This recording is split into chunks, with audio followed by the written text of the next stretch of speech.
The wagon rolled through the dust like a coffin on wheels, creaking under the weight of shame and silence. Martha Caldwell sat hunched in the back, her face hidden beneath the wide brim of a borrowed hat. Her wrists still carried faint bruises, yellow and green now like the fading ghosts of the life she'd lost.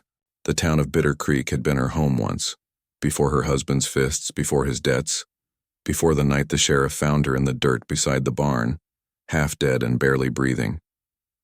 The folks in town liked their stories simple. A bad man, a weak woman, and a grave that came too late. But Martha hadn't died, and for some reason, that made the town restless. People didn't know what to do with a woman who'd survived something ugly. They couldn't forgive her for still breathing. When the wagon jerked to a stop in front of the Carter ranch, she flinched. A gust of wind swept across the prairie, carrying the smell of sage and dust sharp and dry in her throat.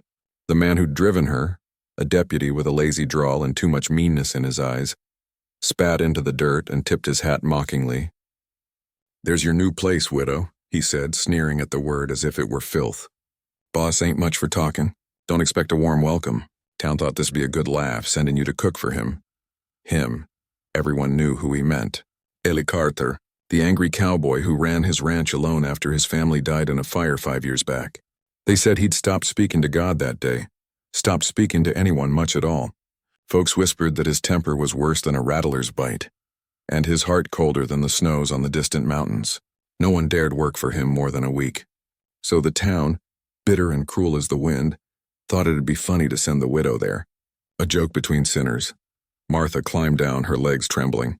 The ranch stretched before her in shades of brown and gold, rolling land scarred by drought, fences half broken, a barn slumped like an old drunk against the horizon.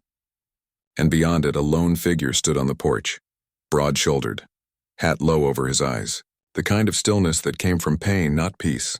Eli Carter didn't move as she approached, didn't offer help, didn't even speak, just watched, arms crossed, while she gathered her meager things, a bundle of dresses, a tin plate, and a Bible she no longer believed in.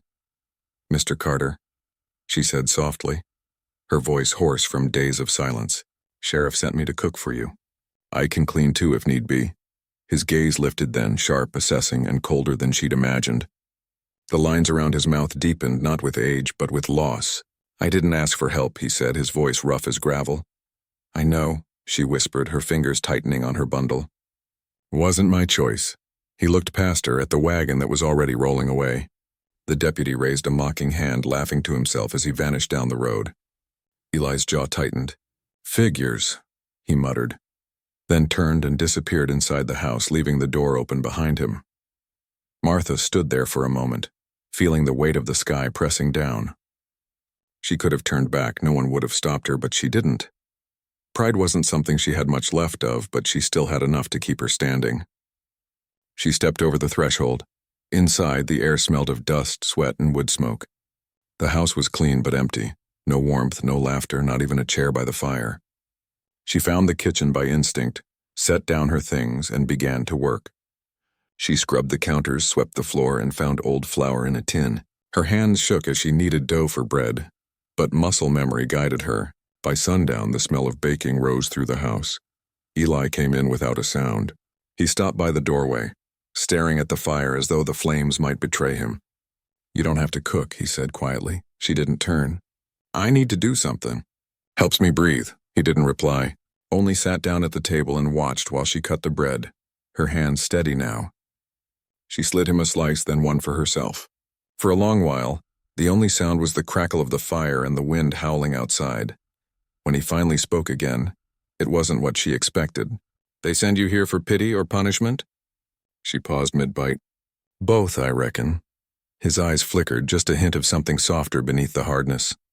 "Then we got something in common," he said, standing up abruptly and leaving before she could answer.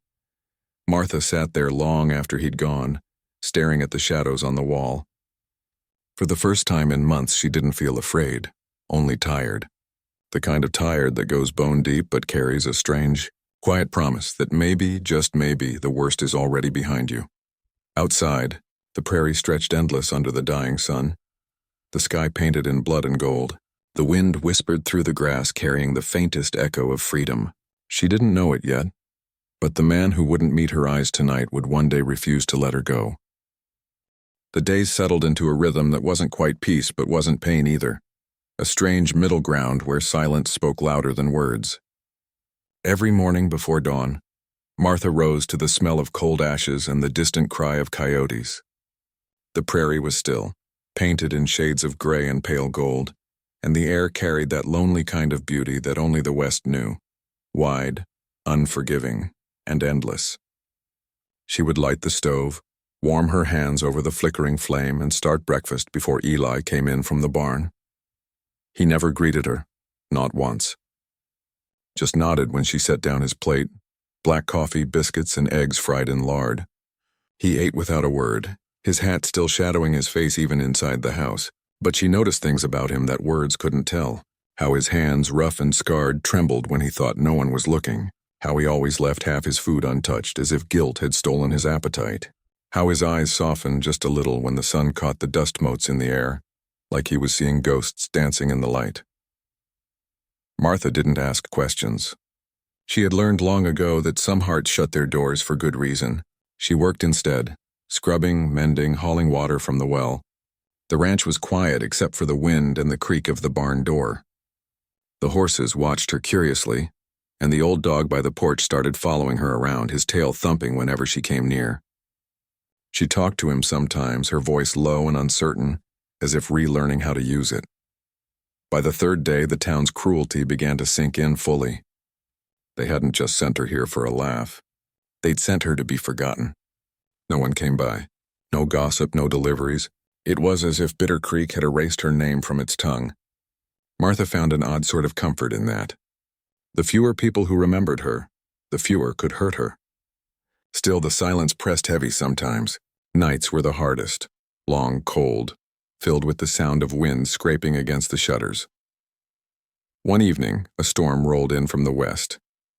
The sky turned the color of lead and thunder growled across the plains.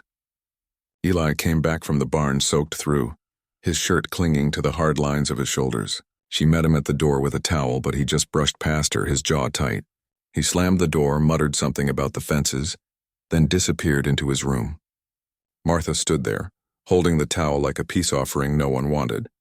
She sat by the fire that night listening to the rain hammer the roof. The loneliness clawed at her chest, raw and familiar. She thought of her husband, the bruises, the broken ribs, the words that had hurt worse than his hands. She'd thought death would save her from that life, but instead, it had delivered her here, in another man's house. Another kind of silence. Then, sometime past midnight, a sound startled her, a heavy thump outside followed by a low groan. She grabbed the lantern and opened the door, the wind snatching her breath.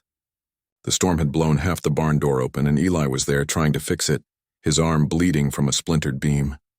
"Lord, you'll catch your death," she cried, running to him. He turned sharply, his eyes flashing. "I said stay inside." But she ignored him. She pressed the lantern down, tore a strip from her skirt, and wrapped his arm before he could protest. Her hands were steady now, steadier than they'd ever been when she'd tended to her husband's wounds. Eli stared at her, rain dripping from his hat, his mouth parting like he wanted to say something but didn't know how. Finally, he muttered, "You shouldn't be out here." "Neither should you," she said softly. "But some things don't fix themselves." Something flickered in his gaze, not warmth exactly, but recognition. Like her words had struck a place in him he'd buried long ago. He didn't thank her, just took the lantern from her hand and led her back to the porch, shielding her from the rain as best he could.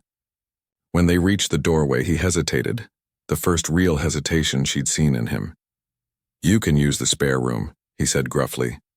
"Ain't much, but it's warmer than the floor." "Thank you," she whispered. He nodded once, then disappeared into his own room. That night, as she lay under a blanket smelling faintly of cedar and smoke, she couldn't sleep. The sound of rain had softened, and beneath it, she could hear the faint rhythm of boots pacing in the next room. Eli Carter, the man Bitter Creek called angry and cursed, was walking the floor like a soul haunted by something he couldn't name. Martha closed her eyes, her hand resting over her heart. For the first time since arriving, she didn't feel like a prisoner of her past. Something had shifted in the air between them, small and fragile, but real. It wasn't forgiveness, not yet. It was recognition. Two broken people who'd been thrown together not by fate or mercy but by cruelty. And yet somehow, in the middle of it, found a sliver of understanding neither had expected. By dawn, the storm had passed. The prairie shone wet and clean, the kind of morning that felt like a second chance. Martha stepped outside to hang the laundry, the wind tugging at her hair. She saw Eli in the field mending fences, his movements slower than usual but steady. When he noticed her watching, he tipped his hat. A small gesture, but one that made her throat tighten. It wasn't love yet. It wasn't even friendship. But it was something. And after all she'd endured, something was more than enough. By the time spring came to Bitter Creek, the prairie had softened into green. But the air still carried that edge of cold that reminded Martha how easily warmth could disappear. She had been at the Carter Ranch for nearly 6 weeks now, and in that time, the house had begun to change. Subtly, almost shyly. There were wildflowers in a jar on the kitchen table, curtains she'd sewn from old feed sacks fluttering at the window, and the smell of fresh bread each morning. It wasn't a home yet, not really, but it no longer felt like a tomb. Eli noticed, though he said little. He'd begun to linger near the kitchen after breakfast, watching her work while pretending to fix his gloves or oil his gun. His words were few but softer now. Sometimes when she laughed, a quiet, surprised sound she hardly recognized as her own, his head would turn sharply, as if the sound startled him. Other times she caught him watching her when he thought she wasn't looking, his expression unreadable but no longer cold. Still, there was a wall between them, invisible. Solid, built of pain neither dared to touch. Martha could feel it in the way he flinched from kindness, as though gentleness burned worse than cruelty. He could feel it in her silence when the night grew too quiet and the past crept in. They were both prisoners of ghosts, chained to memories that refused to let go. One morning Eli rode into town for supplies. He didn't say when he'd be back, and she didn't ask. But as the hours stretched into evening, a strange unease began to stir in her chest. The sky turned heavy and dark, clouds crawling low over the hills. The wind picked up, the kind that spoke of trouble. She went outside, shading her eyes against the rising dust, and saw the first flash of lightning on the horizon. By sundown, the storm had swallowed the sky whole. The horses in the barn stamped nervously, and the wind howled through the eaves. Martha kept the lamps lit, her hands shaking as she checked the shutters again and again. Eli still hadn't returned.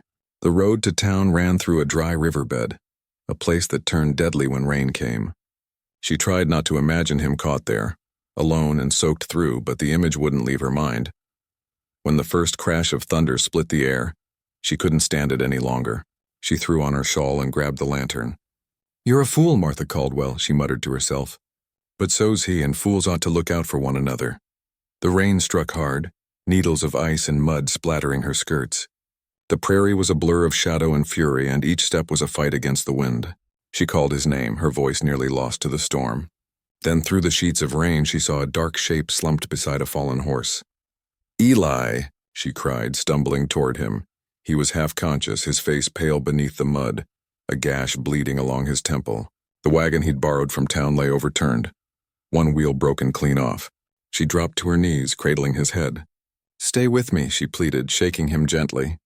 "Please, don't you dare leave me too." His eyes fluttered open, unfocused. Horse spooked. River rose too fast. His voice was rough, fading. "Told you to stay put." She almost laughed through her tears. "And when have I ever done what I'm told?" It took nearly all her strength to drag him to his feet, sling his arm over her shoulder, and half carry him back toward the ranch. The mud pulled at her boots and the rain blinded her, but she kept moving. The world had already taken everything from her once. She wasn't about to let it take him, too. By the time they reached the porch, both were soaked and trembling. She got him inside, stripped off his wet coat, and guided him to bed. His skin burned with fever, his breath ragged. Panic clawed at her chest, but she forced herself to move. She built up the fire, boiled water, cleaned his wound with shaking hands. When he stirred, mumbling her name, something inside her broke. Not with fear this time, but with feeling. "Don't you go dying on me, Eli Carter," she whispered fiercely, pressing a damp cloth to his brow. "I didn't come all this way to bury another man." He opened his eyes then, just enough to see her face in the firelight, her wet hair clinging to her cheeks, her eyes bright with exhaustion and something dangerously close to love. "You should have left me," he rasped. Would have been easier. I'm done with easy, she said, her voice trembling but sure. He stared at her for a long moment, something deep and raw flickering behind his gaze. Then finally he sighed, the tension leaving his shoulders. You're something else, widow, he murmured before sleep claimed him again. The hours that followed blurred into one long, quiet vigil. Martha sat by his bedside through the night, changing the cloth, feeding him sips of broth when he stirred. Every time his breathing hitched, her heart stopped. Every time his hand twitched, she wanted to hold it, but didn't. It wasn't her place. Or maybe it was, and the world had just lied to her too long about what she deserved. By dawn, his fever broke. Sunlight filtered through the curtains, soft and gold, touching his face like a blessing. He opened his eyes, groggy but alive. Martha was there, slumped over the chair, asleep from exhaustion. Eli stared at her, really looked at her, for the first time. Not as the widow the town mocked, not as a stranger in his house, but as the woman who had walked into a storm for him, when no one else would have cared if he lived or died. He reached out, hesitant, and brushed a strand of hair from her cheek. She stirred, eyes fluttering open. For a heartbeat, neither spoke. The world outside was washed clean by the rain, and something inside both of them felt the same, raw, new, and terrifyingly tender. Thank you, he said finally. His voice low but steady. She smiled faintly, tears stinging her eyes. Told you. Some things don't fix themselves. For the first time, Eli Carter smiled back, and in that quiet morning light, with the scent of rain still in the air, the walls between them began to crumble. Spring deepened on the Carter ranch, and with it came a gentler rhythm that neither Eli nor Martha had known in years. The days stretched long and golden, the sky bluer than a dream, the grass swaying high as a man's knee. The storms had passed, leaving the land washed clean, and maybe Martha thought sometimes the same was true of them. Eli healed slowly. The gash on his temple faded to a thin scar, but the quiet in him lingered. Only now it was a different kind of quiet, not hard and bitter like before, but thoughtful, almost careful. He would stand on the porch in the mornings, cup of coffee in hand, watching the sunlight rise over the pastures. Sometimes Martha joined him, silent at first, until their silences started to mean something. Two people standing side by side, not to fill the air with talk, but to share the stillness. One morning she found him struggling with a saddle strap, his injured arm stiff. Without a word, she stepped close and took the leather from his hands. You're fighting it all wrong, she said softly, her fingers brushing his. It's like coaxing a mule, you can't force it. You just show it who's boss. He gave a short laugh, rough, surprised, but real. You talk to tack the same way you talk to people? Depends on who's more stubborn, she replied, and for the first time his smile stayed. After that, something began to grow between them, steady as the new grass. It wasn't the kind of thing people talked about or even noticed at first. It lived in small moments. Her laughter when he muttered about chores, the way he brought her wildflowers and left them on the porch without a word, the way her voice softened when she said his name. The ranch came alive again. Fences were fixed, the barn roof mended, the horses gentled under her calm hand. At night, she'd read by lamplight while he worked on leather repairs. Sometimes he'd look up, just to listen to the sound of her voice. He didn't tell her, but the way she read, low, steady, every word wrapped in care, eased something in him that whiskey or prayer never had. But not everything healed without struggle. One evening, she found him staring into the fire, jaw tight, hands clenched around a tin cup. Can't stand what they said about you in town, he muttered. The jokes. The names. Ain't right. She looked up from her sewing, calm but sad. You can't fight people's tongues, Eli. They'll talk till their teeth fall out. I can shut a few up if I have to. She shook her head. Don't. You'll only give them what they want. Another story. He frowned, staring at her for a long moment. How do you live with it, Martha? The way folks look at you. I don't live with it, she said quietly. I live past it. She set her needle down and met his eyes. When you've been beaten down enough, you learn not to care what people say. You care about who lets you rest your head without fear. His throat worked, but he didn't speak. He only looked at her, really looked, until she had to glance away, her heart thudding in her chest. The next morning she woke to find a new lock installed on her door. A small thing, hardly worth notice. But the key was on her nightstand, tied with a piece of twine. No note, no words.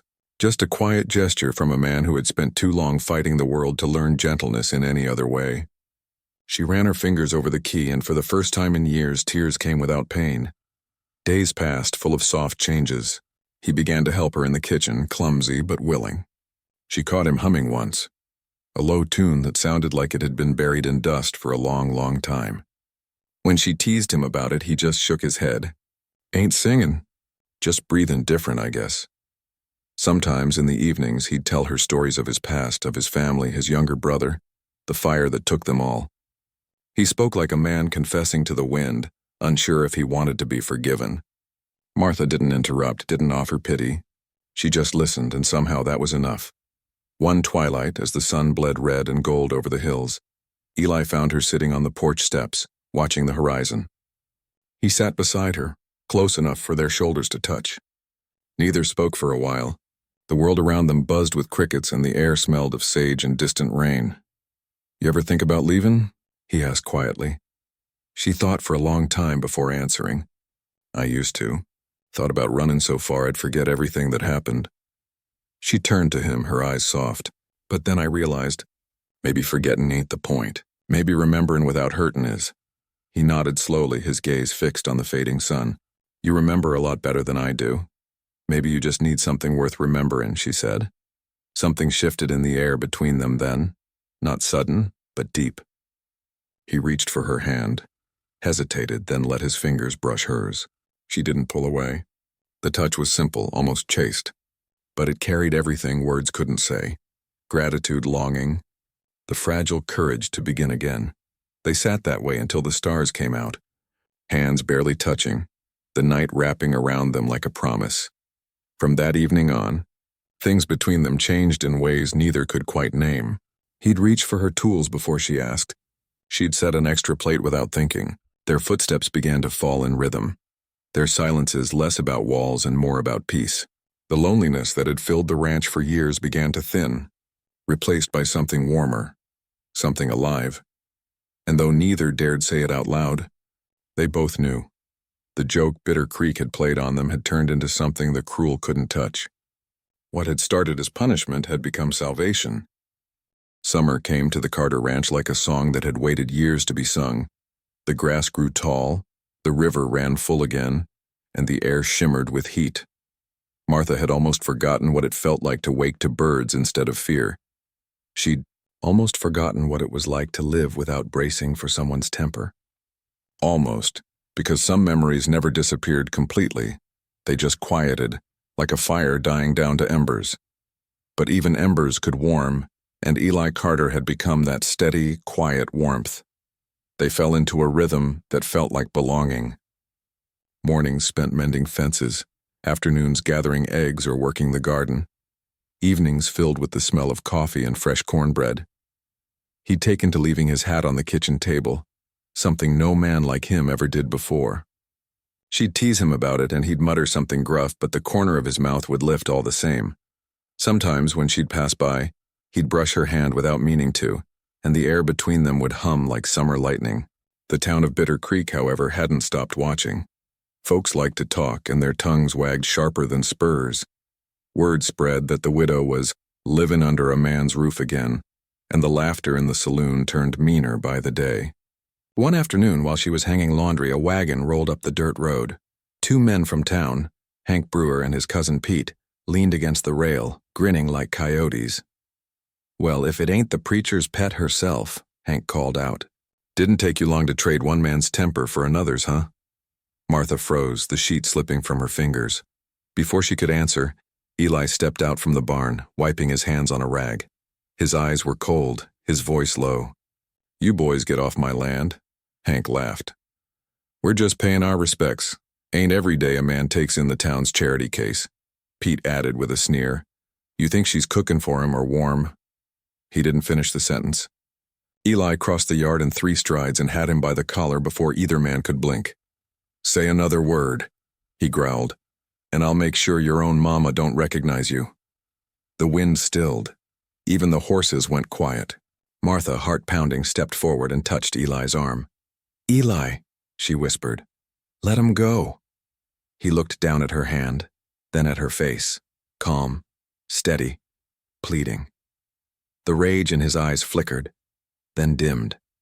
He released Pete with a shove. "You heard the lady," he said, voice like gravel. "Get off my land." The two men scrambled back onto their wagon, muttering curses as they rode away. When the dust finally settled, Eli turned to her, guilt darkening his face. "I shouldn't have lost my temper." "You didn't lose it," she said quietly. "You just showed them I ain't alone. There's a difference." He blinked as if he hadn't thought of it that way. "Still, She stepped closer, her voice soft but firm. "You protected me. No one ever did that before." For a moment, neither moved. The air between them seemed to hold its breath. Then slowly, she reached up and touched his cheek, rough with stubble and sun. "Thank you," she whispered. Something in him broke then. Not in a way that hurt, but in a way that set him free, at him. He caught her hand and pressed it against his chest over his heart. "Martha," he said hoarsely, "you got no idea what you've done to me." Her lips parted, but no words came. The sound of cicadas filled the silence, the heat shimmering around them. He took a breath, his thumb tracing the back of her hand. "I thought I was done with feeling anything. Thought the world burned it all out of me. But then you walked in, quiet as spring rain, and I started wanting things again. To talk, to laugh, to live," she finished for him, her voice trembling. He nodded. "To live." She smiled through her tears. "Guess we both forgot how." Eli hesitated, a man who'd learned to fear his own heart, then leaned down and kissed her. It wasn't the kind of kiss that belonged in stories, wild or desperate. It was slow, reverent, like a prayer said after years of silence. His hand cradled her jaw, hers rested over his heart, and the whole wide prairie seemed to hush around them. When they finally pulled apart, he rested his forehead against hers. "They sent you here as a joke," he murmured. "To break you all over again. But you—" He smiled, small and amazed. "You fixed me instead." She laughed softly, tears glinting in her lashes. "Then I reckon we're even." From that day forward, no one from Bitter Creek dared to laugh again. The rumors dried up as quick as a creek in August when Eli Carter rode into town beside her, his hand resting lightly at her back, his eyes daring anyone to speak. Folks might whisper, but they whispered quieter now, and more than one woman watched them with something like envy. Life settled into a peace neither had ever known. They fixed up the old barn together, turned the kitchen into something warm and bright. On Sundays, she baked pies and he'd grumble about her fussing while secretly cutting extra firewood for her stove. They argued sometimes, about chores, about him working too hard. But even the arguments felt alive, real, safe. One evening, as summer gave way to fall, Eli came in from the fields with a small carved box in his hand. Martha was by the fire mending a shirt. He stood there a long moment before speaking. "Ain't got much to give," he said finally, "but I've been whittling this for weeks." He handed her the box, rough-hewn but beautiful, the lid carved with a single blooming rose. Inside lay a simple silver ring. She gasped softly, looking up at him. "Eli." He swallowed hard, words thick in his throat. "Don't matter what the town thinks. Don't matter what's past. All I know is, I don't want you going anywhere that ain't beside me. You made this place a home again, Martha. You made me a man again. So if you'll have me." Her hands trembled as she took the ring, tears spilling freely now. "I thought my heart was done," she whispered. "But it was just waiting for you." He smiled, wide, real, the kind of smile that could light a dark room. "Then I reckon we're both fools for second chances." When she said yes, it wasn't loud, but it filled the room like music. He slipped the ring on her finger, and for a moment they just stood there, the fire crackling, the world outside hushed and golden.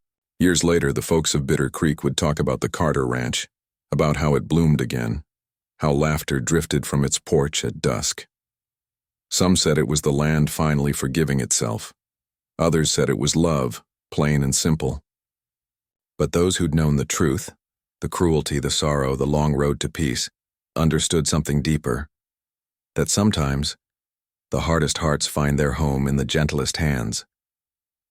And on quiet nights, when the wind swept through the prairie and the stars burned bright, Martha would lean into Eli's shoulder and he'd whisper against her hair, "You were the best joke they ever told." And she'd smile, knowing the truth, that love had the last laugh after all.